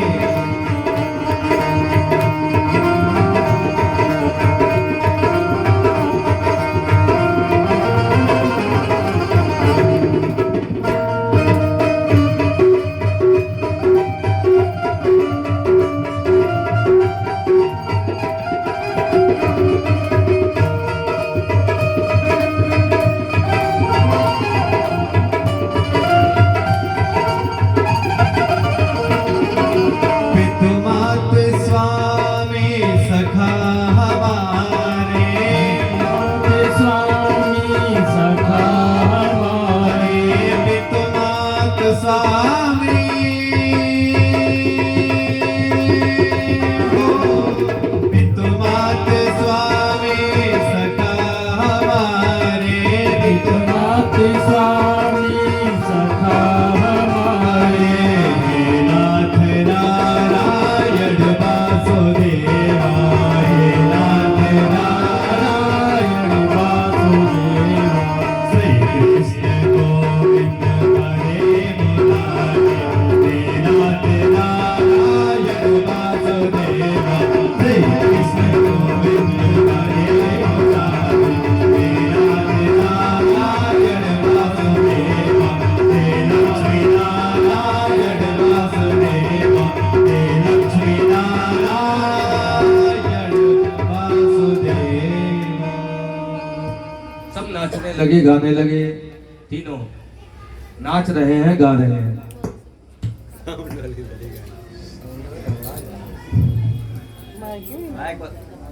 तो भक्ति महारानी ज्ञान वैराग्य के साथ व्यास मंच के समीप में आकर के नाचने लगी, गाने लगी। अब भैया यदि कहीं कथा चल रहा हो, अब कोई व्यास मंच के ठीक सामने आकर के नाचने लगे, गाने लगे, तो झूमने लगे, तो कथा कैसे होगा? तब तो वहां कथा थोड़ा सा विराम हो जाता है, भजन होने लगता है, कीर्तन होने लगता है, तो कथा विराम हो जाता है। तो ये सब नाचने लगे, झूमने लगे, और श्रोता बैठे हुए हैं सुनने के लिए कथा। अब श्रोताओं ने सोचा कि जाने के लिए तो जगह ही नहीं था, इनको जाने के लिए कोई जगह नहीं था, रास्ता में आने के लिए कोई रास्ता नहीं है। इतने संत महात्मा मलात्मा बीत राग परमहंस जोगी जति सन्यासी गण बैठे हैं। ये महाराज यदि कोई पीछे से आता तो पीछे ही बैठता, आगे नहीं जगह मिलता, क्योंकि आगे भरा हुआ है सीट। अब ऐसे में कोई आगे आ जाए तो अभी व्यास मंच के समीप में आकर के नाचने लगे, तो जो पीछे के श्रोता हैं उनको लगेगा कि कैसे पहुंच गए। अब तो महाराज उन महात्माओं के मध्य में ऐसा तर्क होने लगा, कथम प्रविष्टा कथमागते मध्ये मुनीना इति तर्कयन्तः। मुनियों के मध्य में ऐसा तर्क होने लगा, कथम प्रविष्टा कथमागतेयम, किधर से प्रवेश किए, कहां से आए। अब एक महात्मा को रहा नहीं गया, खड़ा होकर के व्यास जी से पूछ ही दिया, अरे व्यास जी आप बताइए कि इनके आने के लिए कोई जगह तो था नहीं, और कहां से आ गए लोग। मध्य मुनीनाम इति तर्कयन्तः, मुनियों के मध्य में तर्क होने लगा कि आने के लिए रास्ता नहीं, कहां से आ गए। प्रश्न किया तो व्यास जी ने बताया कि इनको आने के लिए जगह की आवश्यकता नहीं पड़ती है। ये कब आते हैं जानते हैं? कथार्थतः निष्पतिता धुनेयाम, जब कथा का अर्थ होता है, जब कथा का अर्थ होता है तो ये भक्ति महारानी निष्पतित हो जाती है, ज्ञान प्रकट हो जाते हैं, वैराग्य प्रकट हो जाते हैं। तो ज्ञान वैराग्य और भक्ति दोनों प्रकट हो जाते हैं जहां भागवत जी की कथा होती है। और जहां ये ज्ञान वैराग्य भक्ति रहती है ना, वहां सारे तीर्थ रहते हैं, सारे व्रत रहते हैं, सारे उपवास रहते हैं। तो भागवत जी की कथा जहां होती है वहां भक्ति ज्ञान वैराग्य, जहाँ भक्ति ज्ञान वैराग्य रहते हैं वहां सारे तीर्थ रहते हैं। तो आप लोग ये समझिए जहां हम बैठे हैं ना, ये तीर्थ है। तद गृहम तीर्थ रूपाम ही बसताम पापनाशनम। जितने दिन तक भागवत जी की कथा होती है, जब तक जो है भागवत जी का ग्रंथ घर में रहता है, उनका पूजन होता है, उनकी स्तुति होती है, उनका वंदन होता है, उनकी कथा होती है, तब तक यह घर जो है तीर्थ होता है। पापनाशनम, यहां से पाप भाग जाता है। तद गृहम तीर्थ रूपम, तो तीर्थ हो गया। तो तीर्थ में जाकर के जो है भगवान का दर्शन कर लेना चाहिए। तो लोग जाते हैं तीर्थ में दर्शन करने के लिए, तो जहां भागवत होती है वह तीर्थ होता है। यहाँ गंगाधिक नदियां हैं, सारे तीर्थ हैं, सारे व्रत हैं, सारे उपवास हैं। तो यहाँ आके दर्शन कर लेने मात्र से, भागवत जी को प्रणाम कर लेने मात्र से जो है सभी तीर्थों का प्रणाम हो जाता है। इसीलिए जीवन में जब हम सारी तीर्थ कराते हैं, कहते हैं ना कि हमने सारा तीर्थ कर लिया, अब भागवत जी नहीं कर पाए, तो ये लगता है कि मैंने सब तो किया लेकिन भागवत जी की कथा नहीं सुन पाई। क्यों? क्योंकि हमारे इस संसार में जो है ऐसे ऐसे दुरूह तीर्थ हैं, हम लाख प्रयास कर लें तब भी समस्त तीर्थों में नहीं जा पा सकते। और जब हम भागवत जी की कथा सुनते हैं तो सारे तीर्थ जो है यही आ जाते हैं, हमें जाने की आवश्यकता ही नहीं पड़ती, वो तीर्थ ही यही आ जाते। इसलिए यहीं पे हम उन सारे तीर्थों को बुलाकर दर्शन कर लेते। इसलिए भागवत जी की कथा अवश्य सुनना चाहिए मनुष्य को। जो अपने जीवन में भागवत जी की कथा नहीं सुना वह कुछ भी नहीं किया, ऐसा लिखा है। इसलिए भागवत जी की कथा जीवन में जरूर श्रवण कर लेना चाहिए। अब तो जो है सूत जी महाराज शौनकादिक संतों को कथा श्रवण करा रहे हैं और शौनकादिक संत सुन रहे हैं। भक्ति ज्ञान वैराग्य की चरित्र को सुना दिया। देखिए महात्मा की कथा में प्रथम भक्ति ज्ञान वैराग्य के चरित्र को डाल दिया। क्यों डाल दिया? कि आप भागवत जी की कथा सुनने के लिए बैठे हो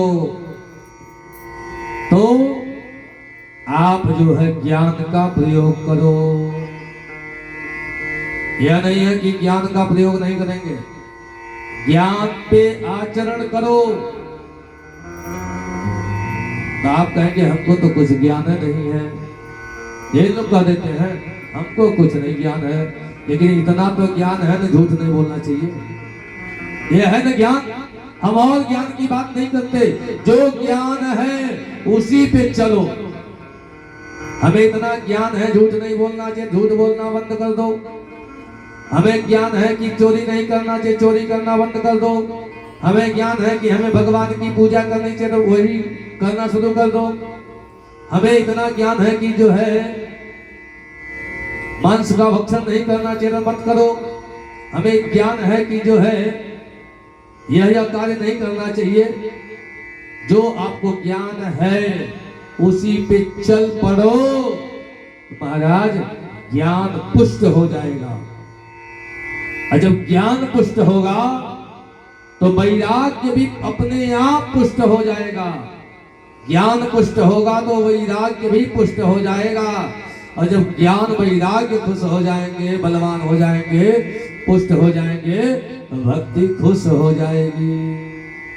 क्योंकि बेटा खुश तो मैया खुश है ना। नहीं तो भैया बेटा को बांध दो और मैया को लड्डू खिलाओ, क्या मैया खाएगी? इसलिए बेटवा को खुश कर दो तो मैया भी खुश हो जाएगी। तो ज्ञान वैराग्य से युक्त हो करके आप भगवान की भक्ति करो। यद्यपि भक्ति सर्वश्रेष्ठ है, क्योंकि भक्ति मां है।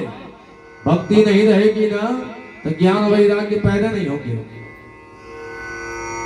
भक्ति सर्वश्रेष्ठ है, लेकिन ज्ञान को भी जो है अपनाओ। ऋतेर ज्ञान मुक्ति ही, बिना ज्ञान की मुक्ति नहीं होती है ना, ऐसा लिखा है ना। लेकिन भक्ति से भी मुक्ति हो जाती है। भक्ति सर्वश्रेष्ठ है, लेकिन ज्ञान से युक्त हो तो और बढ़िया है। तो ज्ञान वैराग्य से युक्त भक्ति करेंगे तो गोविंद अपने आप रीझ जाएंगे, खुश हो जाएंगे, और खुश होकर के आपको अपना लेंगे। यही तो हम चाहते हैं कि गोविंद अपना ले। तो यही कथा है। कथा का सार तत्व तो यही है कि हम अपने जीवन में कथा को धारण कर लें, आचरण कर लें, तब तो समझिए कि हमने कथा सुना। अब मान लीजिए इस कान से सुन लिए और इस कान से निकाल दिए, तो क्या मतलब? तो यही कथा है भक्ति ज्ञान वैराग्य की, ये तत्व है। इसके बाद सूत जी महाराज से सनकादिक संतों का प्रश्न है। क्या प्रश्न कर रहे हैं कि महात्मा ये ज्ञान वैराग्य भक्ति का तो कल्याण भागवत जी ने कर दिया, इनको स्वस्थ कर दिया, और भी कोई स्वस्थ हो सकता है भागवत जी की कथा से? और किसी का कल्याण हो सकता है? तब सौनकादिक संतोष को जो है सूत जी ने बताया। क्या बता रहे हैं कि हाँ, औरों का कल्याण कर सकता है। किसका? तो कह सत्य नहीं ना पितृमातृदोष का। जो कभी सत्य का सहारा न लिया हो, सत्य माने भगवान, जो कभी सत्य का सहारा न लिया हो, जो कभी भगवान के नाम का संकीर्तन न किया हो, जो कभी भगवान का ध्यान न किया हो, यहाँ तक कि पितृमातृदोष का, जो अपने माता पिता का भी अपराध कर दिया हो। माता पिता का अपराध करने वाले को जानते हैं क्या कहा जाता है? हमारे यहाँ उनको तो मानो कहा ही नहीं जाता। उनको क्या कहा जाता है सरकार? राक्षस कहा जाता है। माता पिता का अपराध करने वाले व्यक्ति को दैत्य कहा जाता है, निशाचर कहा जाता है। हमारे यहाँ लिखा है कि पिता धर्म पिता कर्म पितेव परमां गतिः पितृप्रीतिमापन्नं प्रियन्ते सर्वदेवता। माता पिता के खुश हो जाने पर सभी देवता अपने आप खुश हो जाते हैं। और जो माता पिता का अपराध कर दिया महाराज, उससे देवता तो खुश होंगे नहीं, और नहीं तो मानो भी नहीं कहलाएगा। क्योंकि मां नहीं मातु पिता नहीं देवा, साधुन सन करवा वही सेवा, जे कर अस आचरण भवानी, ते जाने निश्चर सब प्राणी। जिसका ऐसा विचार है, जो माता पिता को नहीं मानता है, देवता को नहीं मानता है, साधु संत महात्माओं से सेवा ले लेता है, वो निशाचर ही होता है। तो पितृमातृदोष का, जो जीवन में पाप ही पाप करता हो, जो दूसरे की कमाई को खाता हो, परस्व पुष्टा मलिना दुदासया। और यहां तक कह दिया, जो व्यक्ति ऐसे पाप कर्म करते करते जो है जीवन जिसका समाप्त हो रहा हो, ऐसा भी व्यक्ति यदि 7 दिन बैठ करके भागवत जी की कथा को सुनता है, सप्ताह यज्ञेन कलौ पुनन्ति ते। 7 दिन के इस कथा को सुनने वाला व्यक्ति भी क्या हो जाता है? कलौ पुनन्ति ते, पवित्र हो जाता है। ये भागवत की महिमा है। जो इतना बड़ा पाप करने वाला व्यक्ति है, वो भी पवित्र हो जाता है। अच्छा, मान लीजिए पाप करने वाले के मन में विचार नहीं आया कि हम कभी सुने, अब पाप करते करते वह व्यक्ति मर गया। अब मरने के बाद क्या बनेगा? प्रेत बनेगा। और जब प्रेत बन जाएगा महाराज, तो उसके नाम पर भी यदि भागवत जी की कथा सुना दिया जाए तो उसका उद्धार हो जाता है। ये भागवत की महिमा है। प्रेत के नाम पर भी यदि भागवत जी की कथा सुना दिया जाए, जो जीवन भर पाप करते करते मर गया हो, उसका भी भागवत कल्याण कर देता है। सौनकादिक संतों ने कहा, महाराज समझ में नहीं आ रहा है। अरे भागवत की कथा कोई सुन करके उस पे आचरण करके अपने जीवन को धन्य कर सकता है, भगवान के धाम को जा सकता है, लेकिन जो मर गया, प्रेत बना, उसका उद्धार कैसे हो जाएगा? कैसे हो सकता है? या कोई हुआ हो तो बताइए। तब जो है सूत जी महाराज कहते हैं यहाँ है। बहुत पुरानी घटना बता रहे हैं। क्या कर रहे हैं? अद्रते कीर्तयिष्यामि इतिहास पुरातनम यस्य श्रवणमात्रेण पापहानि प्रजायते। बहुत पुरानी घटना है जिसके सुनने मात्र से पाप नष्ट हो जाते हैं। बहुत पुरानी घटना है। करे कि तुंगभद्रा तटे पूर्वम उत्तन पत्तन नामक एक जो है नदी है, आप लोग जानते होंगे, दक्षिण भारत में बहती है। उसका नाम है तुंगभद्रा। और तुंगभद्रा नदी के तट पर एक गांव है जिस गांव का नाम है उत्तनपत्तन। उस गांव में एक ब्राह्मण देवता रहते हैं जिनका नाम है आत्मदेव। आत्मदेव पुरे तस्मिन् सर्ववेद विशारदः। आत्मदेव जी जो है ना, बहुत बड़े विद्वान है, ज्ञानी है, श्रौत अस्मात् कर्म में निष्णात है। यहाँ तक कि तृतीयैव भास्करः, दूसरे सूर्य के समान तेजस्वी है, प्रकाशमान है। लेकिन गड़बड़ क्या है? गड़बड़ क्या है? किसी के जीवन में गड़बड़ क्या हो सकता है? दो जगह होता है। एक जो है कि सवेरे सवेरे दिन में बढ़िया भोजन न मिले तो लोग कहते हैं कि दिन नष्टम तो भोजन, भैया हमारा दिन में बेकार हो गया कि भोजन बढ़िया नहीं मिला। आप फिर कहते हैं कि हमारा जन्म नष्ट हो गए। कैसे नष्ट हो जाता है? यदि पत्नी बढ़िया नहीं मिली तो जन्म नष्टम तो भार्या। पत्नी गड़बड़ हो जाए तो जन्म नष्ट हो जाता है, भोजन गड़बड़ हो जाए तो दिन नष्ट हो जाता है। अभी एक क्षण में बंद होने वाला है कथा। बैठ जाए धोले स्मृता। पत्नी धोली है, पत्नी जो है धुंधुली है। नहीं 10 नहीं 9 बजे तक 10 निकल गया है। 10 मिनट से 10 कर दिया। हाँ, वैसे हर इच्छा तक है, लिखा तो हर इच्छा तक है, कभी भी चल सकता है, लेकिन जो है प्रयास नहीं उतना, जी ने बोल रहे हैं उतना लंबा नहीं है। बोले कृष्णचंद्र भगवान की जय। तो कहने का मतलब उनकी जो पत्नी है ना वो धुंधुली है। धुंधुली का कार्य बहुत ठीक नहीं है। सौभाग्य स्थापिका नित्यम सुंदरी शुक्लोद्भवा। अपनी बात जबरदस्ती जो पति से मनाती है उसी का नाम धुंधुली है। ऐसी पत्नी है। और काम क्या है महाराज? कृपणा कलह प्रिया, बहुत कंजूस है। यहाँ भी नाम आ गया, बहुत कंजूस है।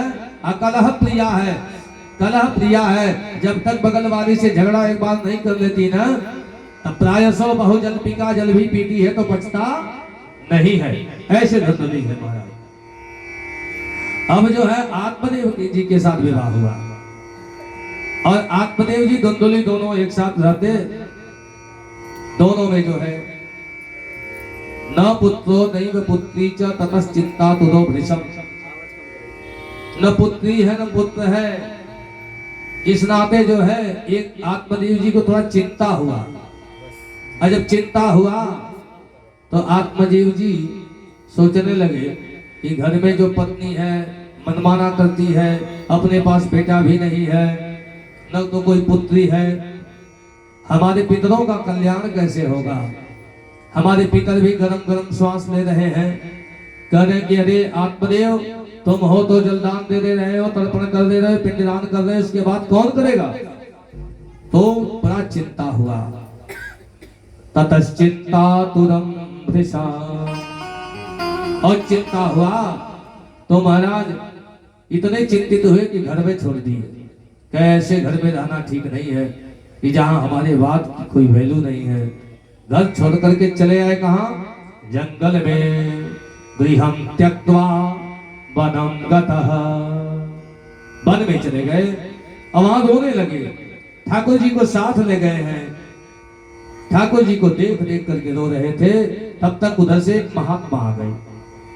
कश्चित सन्यासी आगता, एक सन्यासी आ गए और सन्यासी ने देखा ब्राह्मण को रोते हुए। सन्यासी ने पूछा, कथम रोदसी विप्रत्वम काते चित्तावलीयसे पदत्वं सत्वरं मह्यं स्वस्य दुःखस्य कारणम्। अरे ब्राह्मण देवता, कौन सा ऐसा बलवान चिंता आपको सता रहा है कि आप रो रहे हो? अपने कष्ट को तुरंत बताओ। अब तो महाराज आत्मदेव जी को तिनके का सहारा मिला। एक सन्यासी पूछा, तिनके का सहारा मिला। आत्मदेव जी ने बहुत अच्छे ढंग से कह रहे हैं कि महात्मा, कोई राज्य हो, उस राज्य में बहुत बढ़िया राजा हो, राज्य बहुत बढ़िया हो, लेकिन उस राज्य में प्रजा ही न हो। राजा के राज्य में प्रजा ही न हो तो ऐसे राजा का क्या मतलब होता है कि जिसके पास प्रजा नहीं है। घर खूब बढ़िया बन गया हो लेकिन घर में रहने वाला कोई न हो। धन बहुत अधिक हो लेकिन धन का उपयोग करने वाला कोई न हो। और कुल अच्छा हो, कुलीन कुल हो, लेकिन कुल में कुल का दीपक न हो। भिक्कुलम संततिं विना। ऐसा नहीं महाराज जी, मैंने जो है प्रयास नहीं किया, पुत्र के लिए प्रयास भी किया।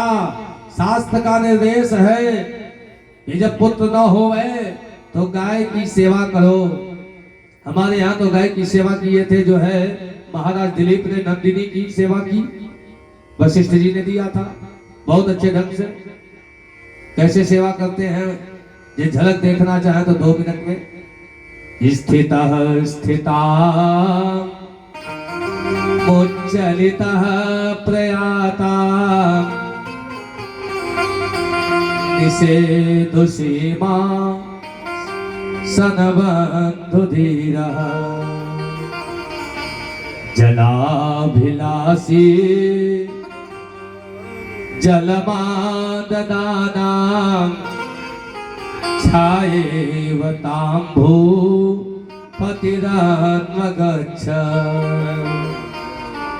दिलीप जी महाराज नंदिनी की सेवा जब करते हैं तो अपनी पत्नी के साथ गैया के पीछे चल रहे हैं। तस्याखुरन्याम अपवित्र पांसो अपाशुलाना धुर कीर्तनिया मार्गे मनुष्य स्वर धर्म पत्नी श्रुते रिवार्थ स्मृतिरन्वगच्छ। जिस प्रकार श्रुति माने वेद के पीछे पीछे स्मृतियां चलती हैं, उपनिषद चलते हैं, पुराण चलते हैं, उसी प्रकार जो है अपने पत्नी के को साथ में लेकर के राजा दिलीप उस नंदिनी गैया के पीछे चल रहे हैं। और कहाँ चल रहे हैं? गैया जहां जा रही है उसके पीछे। गैया को जब प्यास लगती है, पानी पीती है, तब जो है राजा दिलीप पानी पीते हैं। जब गैया छाया में जाती है तब छाया में जाते हैं। जब गैया बैठती है तब बैठते हैं। कठोर तपस्या और बहुत दिव्य सेवा जो है नंदिनी जी की किए हैं। बहुत दिव्य चरित्र है। यदि उधर जाएंगे तो फंस जाएंगे। कथा तो जो है हर जगह रोकता है ना हम लोगों को, एक एक श्लोक रोक दे रहा है कि हमको भी छूते चलिए। ये तो जो है कथा ऐसी है कि यदि महीनों महीनों कहा जाए तब भी जो है समय कम हो जाएगा, कथा कम नहीं होगा। तो हमको अब आगे बढ़ना है ना। तो वो जो है आत्मदेव जी ने कहा कि मैंने एक गाय का पालन किया और लिखा है कि गाय जब बछड़ा दे दे घर में तो जान लो कि जो है आप पुत्रवान हो गए। पहले लोग कहते थे कि गाय घर में बछड़ा दे दिया तभी आप पुत्रवान हो जाते हैं। तो मैं इरो में पाल्यते धेनु सावंध्यत्वमाश्रये, तो अभी बतिया हो गई। तो कुछ लोगों ने कहा कि शास्त्र में लिखा है कि वृक्ष लगाओ, और वृक्ष लगाओगे तो वृक्ष जब फल दे देता है तो लिखा है कि फलदार वृक्ष लगाने पर जब वृक्ष फल दे दे तो जान लो कि हम जो है पुत्रवान हो गए। ऐसा लिखा है ना, 10 पुत्र समो वृक्ष। अरे एक वृक्ष लगा दिया वो फल देने वाला, अजय से फल दिया तो आप जान लो कि हम 10 पुत्र वाले हो गए। तो मैंने सब किया, वृक्ष भी लगाया लेकिन वृक्ष भी फल नहीं दिए। अब तो महाराज आत्मदेव जी ने कहा कि सारा प्रयास जो है, सर्वे प्रयासा अभवन विमोघाः, सारा प्रयास निष्फल गया। इसलिए अब आप मिल गए हो तो आप हमें बेटा दे दो। वो महात्मा ने कहा बेटा कहां से दे दें, हमारे पास बेटा तो है नहीं कि दे दें।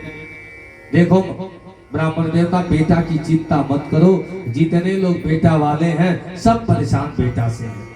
हाँ, सब लोग बेटा से परेशान हैं, इसलिए बेटे बेटा का चिंता मत करो। चलो छोड़ो ये सब गृहस्थी, आओ हमारे साथ बनो सन्यासी, आनंद ही आनंद होगा। गृहस्थ जीवन छोड़ो, सन्यासे सर्वथा सुखम। आत्मदेव जी ने कहा रे सन्यासी सर्वथा सुखम नहीं होता है, आप गलत बता रहे हो। अरे सन्यासियों का कहां सुख होता है महाराज, उनको तो शुद्ध भोजन भी नहीं मिलता है, उनको शुद्ध बिस्तर भी नहीं है, उनके पास कोई व्यवस्था नहीं है। अरे गृहस्थ जीवन सुंदर होता है। गृहस्थः शरसो लोके सन्यासः शुष्क एव च। ये सन्यासियों का जीवन बड़ा सूखा होता है, इसलिए हमें सन्यासी नहीं बनना है, हमें पुत्र चाहिए, पुत्र चाहिए, पुत्र चाहिए। अब तो जो है महाराज उस सन्यासी ने कहा कि थोड़ा आगे आओ, नजदीक बुलाया, उनके ललाट की रेखाओं को देखा, हाथ की रेखाओं को देखा, कहा है ब्राह्मण देवता छोड़ दो आशा, अरे इस जन्म में नहीं, सप्त जन्मावधि तव पुत्र नैव च। एक जन्म नहीं 7 जन्म तक जो है पुत्र होने वाला नहीं है। सप्त जन्मावधि तव पुत्रो नैव च, पुत्र होने वाला नहीं है। अब तो महाराज आत्मदेव जी ने कहा हमें पुत्र चाहिए, पुत्रम देहि बलादपि, जबरदस्ती कर दिया। तो आत्मदेव जी ने फल दिया, जो है ब्राह्मण ने फल दिया, आत्मदेव जी ने फल को ले आया, पत्नी के हाथ में दिया। पत्नी ने सोचा ये फल खाने से बड़ा कष्ट होगा, फल भक्षेण उदरः स्यात्, जो फल भक्षेण गर्भः स्यात् उदरो उदर वृद्धिदा, पेट भर जाएंगे, गृह कार्यम कथम भवेत्, ये घर का कार्य कैसे होगा, लड़ाई झगड़ा, इसलिए फलम चाहम न भक्षय, हम फल नहीं खाएंगे। ऐसा विचार करी और जो है एक बगल वाली बहन आई, उसने कहा फल मत खाओ, काहे खाओगी, हमारे पास जो है बेटा होने वाला है, 3 महीने का पेट में है, और इस फल को गैया को खिला दो, उसको भी तो कोई नहीं हो रहा है संतति, और मैं रात में ला करके 6वें महीने में दे दूंगी। अब यही करी कि गैया को फल खिला देती है और स्वयं जो है अपने उदर में कपड़े इत्यादि को बांध करके पंडित जी से बता दी कि हाँ बेटा होने वाला है। कालांतर में 6वें महीने में जो है उस स्त्री को जब पुत्र हुआ तो रात्रि में ला करके दे देती है। पंडित जी को बड़ा हर्ष हुआ कि घर में लाला का जन्म हुआ, आकर के चिल्लाने लगे कि अरे दान देंगे, स्वस्ति वाचन कराएंगे, ब्राह्मणों को बुलाएंगे। कहीं के कहाँ स्वस्ति वाचन कराने जा रहे हो, कंजूस भी है ना, है ना, कोई स्वस्ति वाचन इत्यादि नहीं होगा, कोई दान और नहीं होगा, पहले तो इधर आओ, ये बताओ बालक कैसे जिएगा, इसकी चिंता है कि नहीं है। 6वें महीना में बेटा पैदा हुआ है, कथम पुष्णामि बालकम, दुधवे नहीं हो रहा है, कैसे बालक की रक्षा होगी। अब पंडित जी चक्कर में पड़ गए। देखो वो बगल वाली जो बहन जी है ना, उनके घर में भी एक बच्चा पैदा हुआ था, उनका बच्चा मर गया है, उनको बुला लीजिए, दूध पिला देगी, कुछ पैसा उसको दे देना, ये दान उनका चक्कर छोड़ो। अब तो जो है पंडित जी ने उसको बुला दिया, वो दूध पिलाती थी, इस प्रकार पालन होने लगा बच्चे का। और आगे चल करके जो है घर में जो गैया है उसको भी एक बच्चा पैदा हुआ, उसका नाम जो है गोकर्ण रखा गया। और ये जो बालक है इसका नाम तो आत्मदेव जी नहीं रख पाए, उसने कहा कि मैं रखूंगी इसका नाम, तो उसने स्वयं रखती है, माता नामना प्रतिष्ठितम, नाम माता ने रखा और कहा मेरे नाम से मिलता जुलता नाम होगा, तो नाम रख दिया धुंधुकारी। और इधर जो बालक जन्म लिया गायक के द्वारा, इसका नाम पड़ गया गोकर्ण। दोनों जो है एक विद्यालय में पढ़ रहे थे, एक जगह जा रहे थे, जो है दोनों में बहुत अंतर हुआ। कुछ ही दिन में जो है गोकर्ण जी महाराज बहुत बड़े विद्वान हो गए, धुंधुकारी दुष्ट हुआ। एक दिन आया पिता से धन मांगने, पिताजी ने मना किया, पिताजी को मारा। एकदा पितरौ ताट्य पात्राणि स्वयमाहरत्, पिताजी को मारा और स्वयं आहरत पात्राणि, सारा पात्र ले लिया। और दूसरे दिन जो है पिताजी चले गए, कहाँ जा गए? गोकर्ण जी महाराज के पास।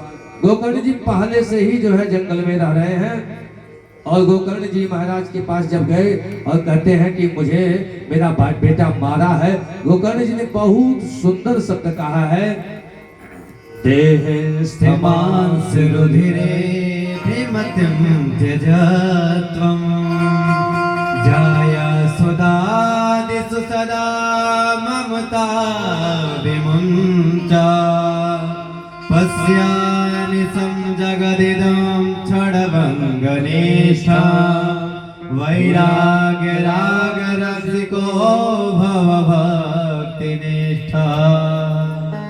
तो बहुत सुंदर उपदेश दिए हैं गोकर्ण जी महाराज। समय अभाव के कारण उपदेश का जो है व्याख्या तो नहीं कर पा रहा हूँ, लेकिन बहुत सुंदर उपदेश है। कल समय मिलेगा तो यहीं से प्रारंभ करूंगा। तो गोकर्ण जी ने बहुत सुंदर उपदेश दिया है कि धर्मम भजस्व सततम त्यजलोक धर्मान, सेवस्व साध पुरुषान जहि कामतिष्ठाम, अन्याश्च दोष गुण चिंतनमासु त्यक्त्वा, सेवा कथा रसमहो नितराम प्रियत्वम। बड़ा सुंदर व्याख्या है इसकी, इसकी व्याख्या कल के सत्र में होगा। आइए जो है अनमोल तेरा जीवन यूं ही गवा रहा है, अनमोल तेरा जीवन यूं ही गवा रहा है, अनमोल तेरा जीवन यूं ही गवा रहा है, अनमोल तेरा जीवन यूं ही गवा रहा है। किस ओर तेरी मंजिल, किस ओर तेरी मंजिल, किस ओर जा रहा है, अनमोल तेरा जीवन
यहाँ से कोई न साथ देगा, जाएगा जब यहाँ से कोई न साथ देगा।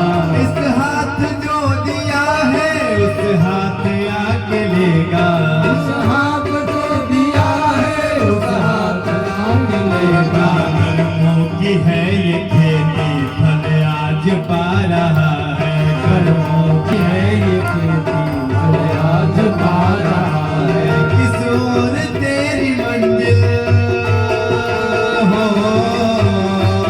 किस ओर तेरी मंजिल, किस ओर जा रहा है। अनमोल तेरा जीवन यूं ही गवा रहा है, अनमोल तेरा जीवन गवा रहा है। जय हो।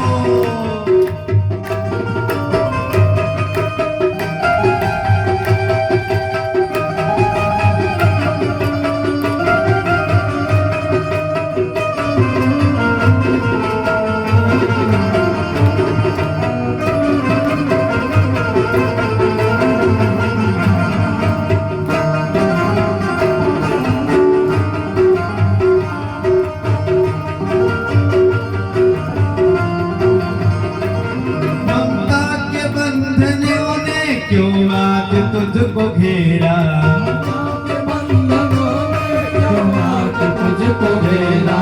ममता के बंधनों ने क्यों आज तुमको घेरा, ममता के बंधनों में क्यों आज तुमको घेरा। सुख में सभी है साथी दुख में कोई है तेरा, दुख में सभी है साथी दुख में नहीं है तेरा। तेरा ये मोह तुझको कब से रुला रहा है, तेरा ही मोह तुझको कब से भुला रहा है। किस ओर तेरी मंजिल हो, किस ओर तेरी मंजिल, किस ओर जा रहा है। अनमोल तेरा जीवन यूं ही गवा रहा है, अनमोल तेरा जीवन यूं ही गवा रहा है, अनमोल तेरा जीवन यूं ही गवा रहा है, अनमोल तेरा जीवन यूं ही गवा रहा है, अनमोल तेरा जीवन यूं ही गवा रहा है। भागवत भगवान की जय हो। सब लोग खड़े होकर के भगवान की मंगलमय